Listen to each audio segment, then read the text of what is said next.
50 कोटी द्या 65 जागा जिंका।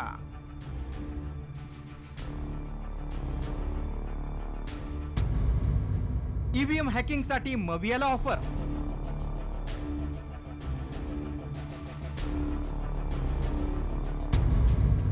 अमेरिकी तंत्रज्ञान वापरून ईव्हीएम हॅकिंगचा दावा।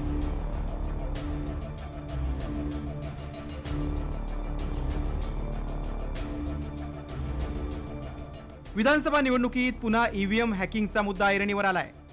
सय्यद शुजा नावाच्या व्यक्तीनं महाविकास आघाडीच्या खासदाराला फोन करत 53 कोटीत 65 जागा जिंकून देण्याची ऑफर दिल्याची माहिती समोर आली आहे। इंडिया टुडेनं या संदर्भात विशेष रिपोर्ट केलाय।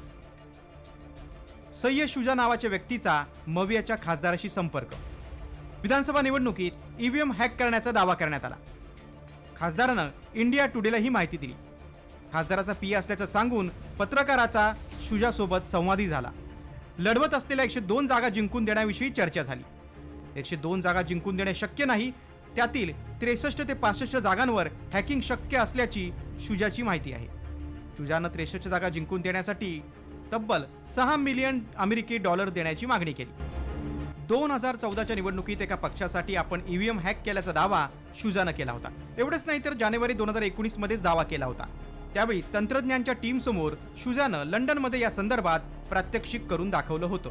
मात्र निवडणूक आयोगानं ईव्हीएम हॅक होण्याचा दावा फेटाळून लावला। ईव्हीएम हे इंटरनेट किंवा इतर कुठल्या माध्यमाला कनेक्ट नसतं। 6 महिन्यांपूर्वी ईव्हीएमचं फर्स्ट लेवल चेकिंग केलं जातं।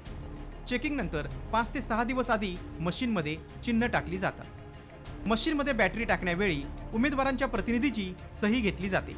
मतदानानंतर मशीन सील करून स्ट्रॉंग रूमला नेलं जातं। संपूर्ण प्रक्रियेचं व्हिडिओ शूटिंग होत असल्यानं मशीन हॅक होणं शक्य नाही असा निवडणूक आयोगाचा दावा आहे। लेबनॉनमध्ये पेजर हॅक करून स्फोट घडवल्यानंतर पुन्हा ईव्हीएम मशीन हॅक करण्याविषयीच्या चर्चा रंगल्या होत्या।